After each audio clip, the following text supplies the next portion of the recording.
You're listening to episode 311 of the Membership Guys podcast. Last week, we talked all about making the switch from having a membership that is always open to having a membership where the doors are closed and new members can come in only within 2 or 3 set enrollment windows throughout the year.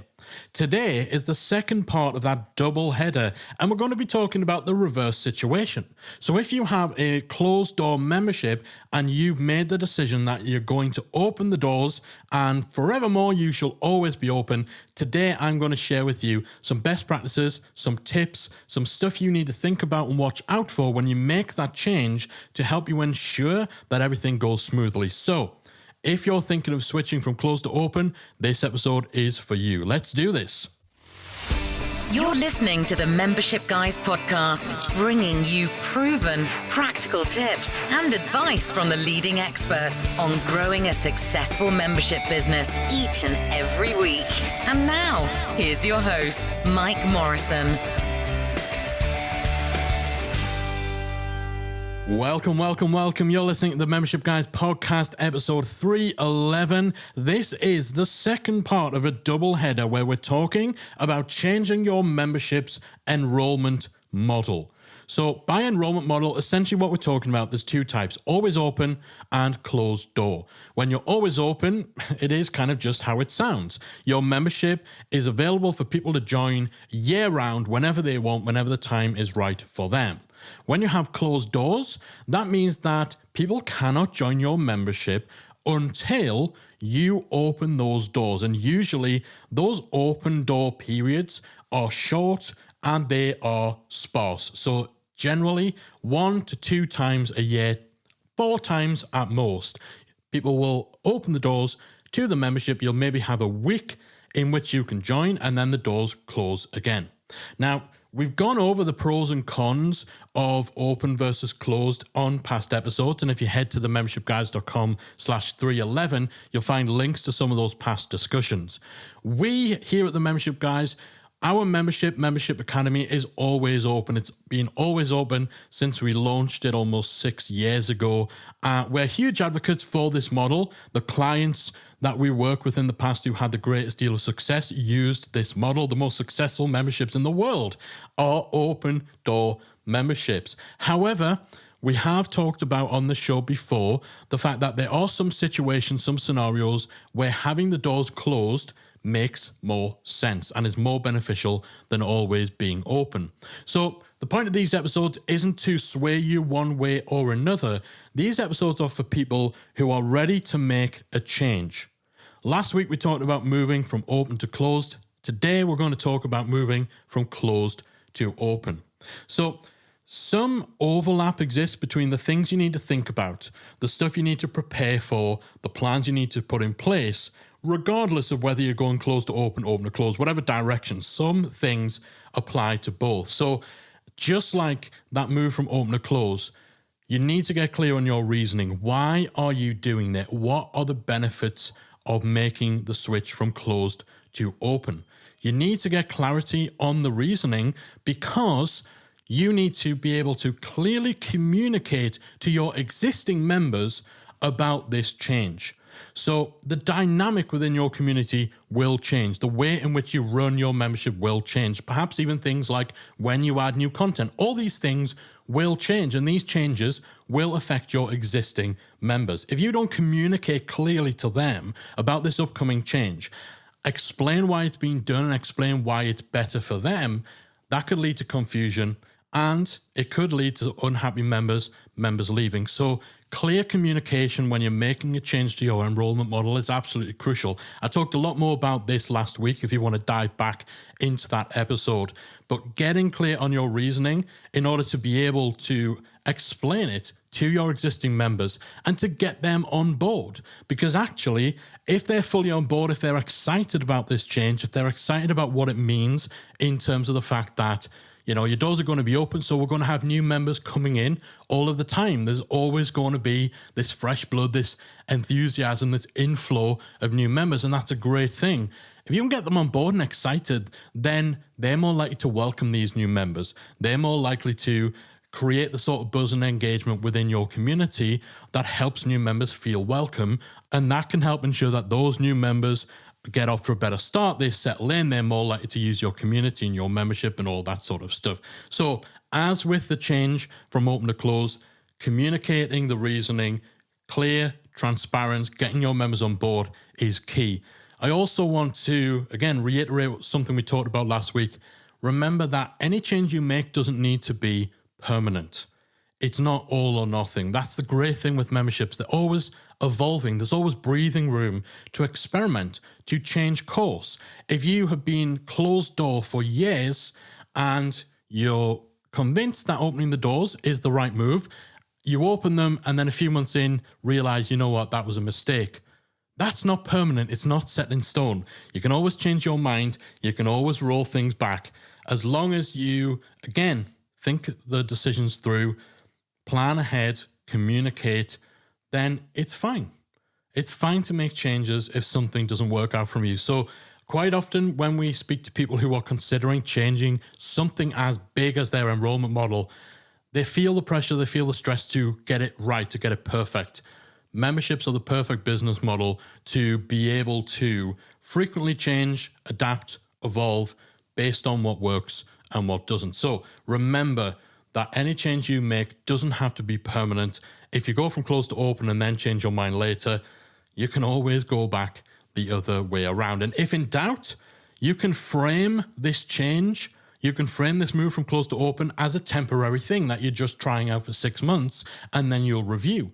That's fine. People will understand that. And it actually gives you a little bit of room to walk back your decision if you decide that it's not for you.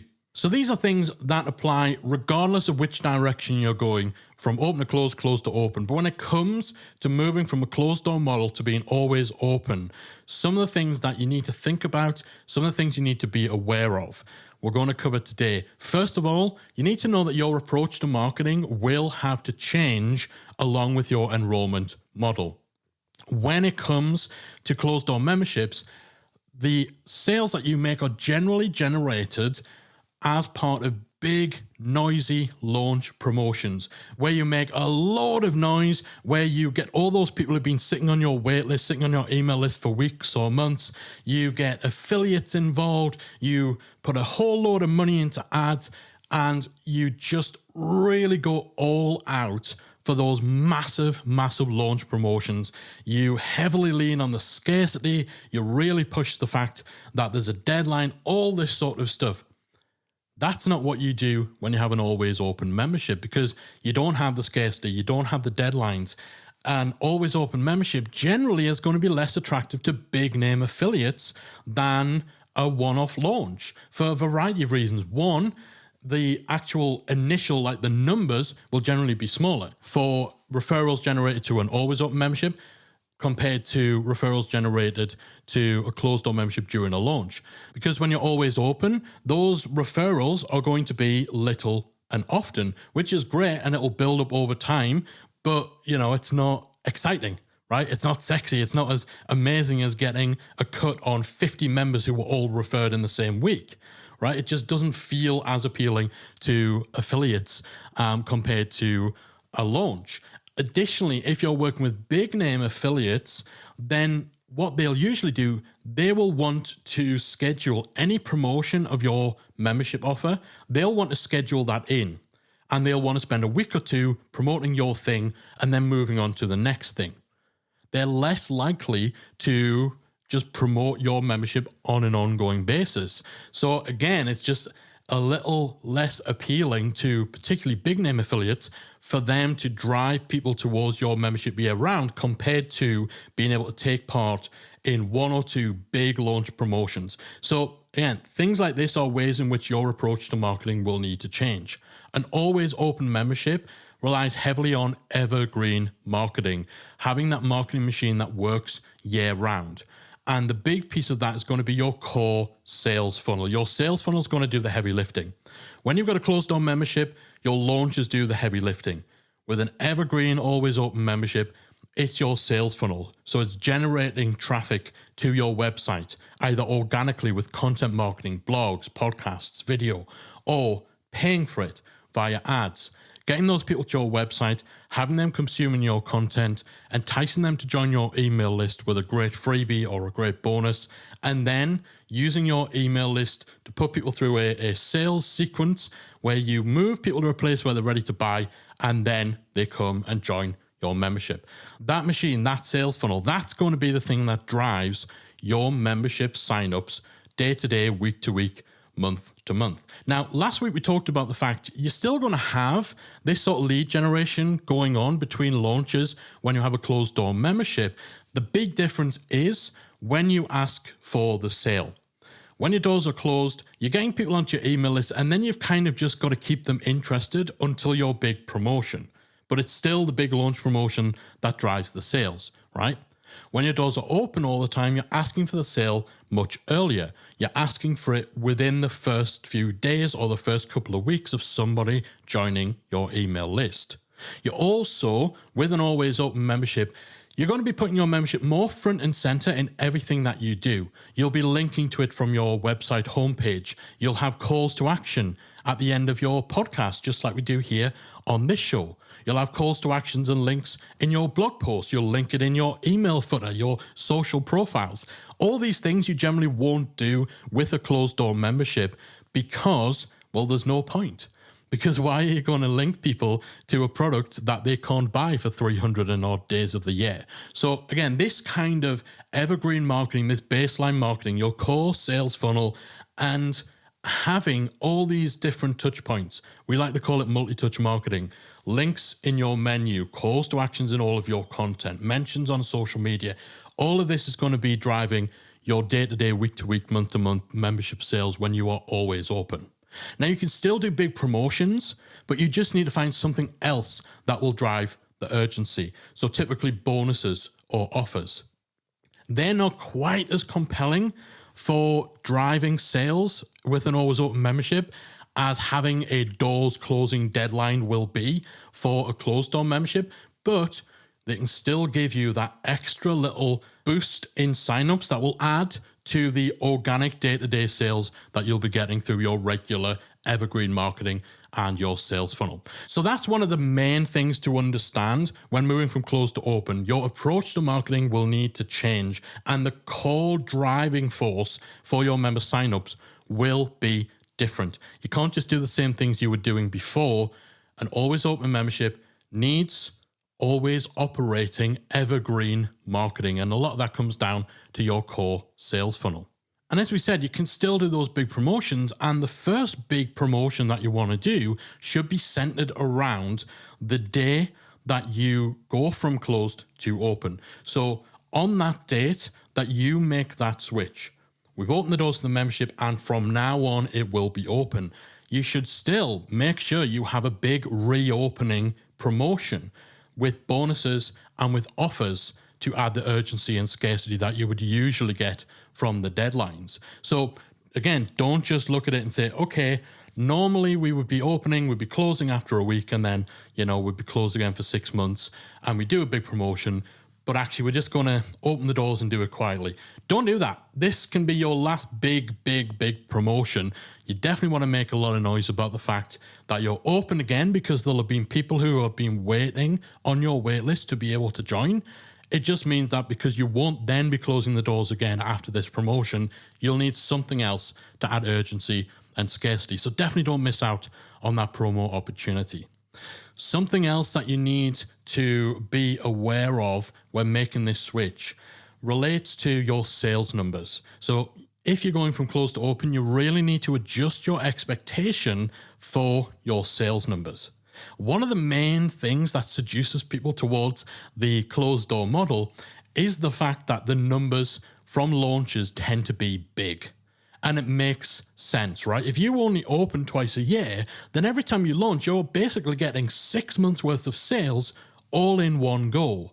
So you might have hundreds or thousands of sales. You might have tens, hundreds of thousands of dollars, maybe even millions of dollars that you've generated in 1 week. You see this on social media from people who do these launches. Oh my God, just made $2 million in a week. They're not talking about the other 51 weeks in which they didn't make any sales because their product wasn't available for people to join. But that big number, the big headline figure is seductive. It does make you feel pretty good. Absolutely. I know, one of the best feelings that we ever had with the membership was from our launch, where we got that big influx of members because the numbers look awesome. You look at the money in the bank account and think, wow, look how much money I made in 1 week. That was incredible. This goes away when you go always open. Yes, you can still do the big promos and you'll get those pushes, you'll get those boosts of sales, and you can still hit some of those headline figures. But those 6 months worth of sales, those 12 months of sales, 3 months of sales, depending on whenever your open windows were, how frequently you open the doors, those get then spread out across that entire period when your doors are open. So with your always open membership, it may be over the space of 6 months, you might get a sale, one new sign up every single day over those 6 months. That's not going to blow your mind. You're not going to tweet out about, oh my God, I got one sale today. Oh my God, I got 7 new members this week. You're probably not going to brag about those numbers because they're not headline worthy, right? They're not going to feel as big, as significant to you. One sale a day is still fantastic. Over the space of 6 months, that adds up to over 180 new members. Now, if you did a 2 yearly opening, so you open every 6 months, you get 180 new members all coming through the doors, you get all the money that comes on that one day from 180 members, that's going to feel incredible. That's a big number. You're going to brag about that. You're going to be proud about that. It feels bigger than one sale a day every day for 6 months, but it's the same. It's just the condensing of all of the sales you otherwise would have had into a very short window of time paints a very different picture. So this is something you need to adjust to. You need to adjust your expectation for your sales numbers. And you need to make sure that you're not sitting there a few months in thinking, oh man, this sucks. On my last launch, I got 100 new members come in and I made all this money and it was great. And today I only got one sale. Have I made the wrong decision? No, you just need to remember you're looking at your sales over a different reference period. Your sales aren't getting condensed, so you don't get that sugar hit that comes from getting that huge shot in the arm, all your members joining at once. So this is an adjustment not everyone appreciates, will take time to get used to. It's not an adjustment everyone is prepared for, but again, just make sure you're mindful of this, you realize this, you don't start panicking when you have a day where you don't get any sales, right? Because it's all about the long term. It's like hunting versus farming. You're slowly sowing the seeds, you're seeing the results over a longer period as opposed to all in one fell shot. So make sure you're adjusting your expectations for sales numbers accordingly. When you switch from closed to open, there's also greater emphasis on your member onboarding. The truth is, when you get a huge influx, you get a big cohort joining your membership all in one go, a lot of that group camaraderie fills in the gaps in your onboarding, right? So if you have a closed door membership, everyone is just starting at the same time. They're excited, they're buzzing, they're chatting with each other. If something doesn't make sense, if someone doesn't know how to use something on your site, doesn't know where to go to, they've got questions, something isn't clear, that group, that camaraderie fills in the gaps. They end up helping each other out. They answer each other's questions. When you have an open door membership, often people will come in and it'll be an individual experience. They don't have that group around them who they can kind of say, hang on, do you know where I'm supposed to go to watch this course? Do you know how the downloads work? Where's the link to the community? They don't have the people around them. They don't have those group experiences that can fill in the gaps in your onboarding. So you need to make sure that your member onboarding strategy, the emails that you send, welcome calls, the way you engage with people, the navigation layout of your site, you need to make sure that is on point. Essentially, you can't get away with sloppy onboarding as much in an open membership as you can in a closed membership. Also, with a closed door membership where lots of people join at once, it's easier for you to address everyone at once. You can organize a big welcome party. You can organize a single group orientation call where you answer any questions. You put to bed any confusion. Again, you're not as easily able to do that when it comes to having an always open membership. You don't have the benefit of having that big group all at once where you can get them on board, get them all up to speed in a group setting. So your onboarding needs to be more on point. It needs to be more sophisticated. Look at using tools like Bonjoro to send personal welcome videos and give people the opportunity to ask you questions, to troubleshoot any problems. Look at how you use your onboarding process, questionnaires, recommendation engines to send people to the right content to get them started. This all needs a lot more thought. And of course, this is something we go into more detail inside Membership Academy and within some of the content over at the Membership Guys if you want to dive more into how to really nail your member onboarding. Another change, another difference to prepare yourself for is the fact that cohort-based content, so group-based content, often becomes more difficult when you are open all of the time. People are joining at different points. They're not all coming in the same group. They're not working through your content at the same pace. They don't have those group dynamics. Again, when it's always open, usually it's a more individual experience for your members than it will usually be with a closed door membership. So cohort-based, group-based content does become more difficult. It's not impossible. You can still kind of do things like have your members sign up for an accountability pod that all starts at the same time and progresses at the same rate. You can still do that kind of stuff, but it definitely requires a bit more effort to bring everyone together to create that group who will work through things at the same period. It takes more effort to do that in an always open membership than it does in a membership where the doors are always closed. And one other thing that you need to take care of when you're switching from closed to open, you need to really, really make sure that your customer support setup is more robust. Again, when you're doing launch events, you have that big group of people who are engaged with your launch. They're all asking questions usually in the same place. And so it's easier for you to answer those questions, to address objections. During your launch, you can hop on Facebook Live, make yourself available for a couple of hours, and anyone who's thinking of joining can ask their question during that setting at one time. You don't have the benefit of being able to do that with an always open membership because your sales are a slow, steady flow. You're going to be dealing with questions, dealing with objections, dealing with issues one member at a time. You're less able to address everyone in one go. Now, of course, tools like help desk systems, chatbots, all those sorts of things, making sure that you preempt some of these common objections, common questions on your sales page, on your customer support pages, all that sort of stuff. That will do a lot of the heavy lifting, but quite often people don't think about that when they've got a closed door membership because of the group element. So that's really at the heart of what we're talking about here. The two main things to consider when you're moving from closed door to always open. One is the marketing side of things. The core driver for your member sales will change significantly. So you need to make sure that your marketing adjusts, and you need to make sure that you understand that you're going to go from 200 sales during that 6 monthly launch window to 1 sale per day over the space of 6 months. You need to understand that that's the change that's coming. So that's the first thing. And the second thing really is the group element. Closed door memberships tend to be able to make better use of group dynamics for each induction, each class that comes in during that enrollment window. And you just don't have that with an always open membership. So you need to adjust your member experience, adjust your customer service process, adjust your member comms, all that sort of stuff, just to understand, appreciate, and cater to the fact that with an always open membership, it is almost always a more individual member experience than it is a group-based cohort experience.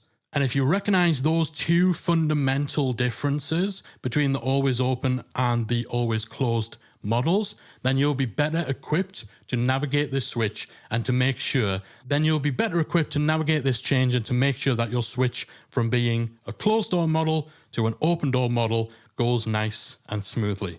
So that's it for today's episode. Hopefully, if you're about to make the change from being closed all the time to open all the time, this is giving you some food for thought. It's helped you to better prepare. It's helped you think of things that maybe you didn't even realize would change when you adjust your enrollment window.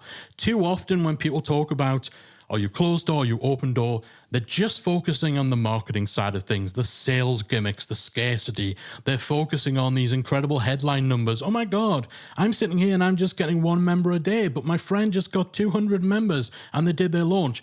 They're focusing on the wrong things. The truth is, your enrollment model is just one piece of the puzzle, but it does have a knock-on effect to member experience, to things like customer service, to things like your refund rates, and all those other things we've discussed over the last 2 weeks. So whatever side of that change that you're on, or even if you are contemplating making a change from closed to open, open to closed sometime in the future, I do hope today's episode and last week's episode 310, where we talked about going from open to closed, I hope that these have helped put you in a better position to make that change in your enrollment model work for you. All right, that is it from me. Thanks so much for spending part of your day with me. I hope you found it useful. I'll be back again next week with another installment of the Membership Guys podcast. If you enjoyed this week's episode of the Membership Guys podcast, we invite you to check out membershipacademy.com. The Membership Academy is the essential resource for anyone at any stage of starting, growing, and running a membership website. Whether you're still trying to figure out what your idea is going to be, or whether your website's already up and running and you're just looking for ways to grow it and attract new members, then the Membership Academy can help you to get to the next level.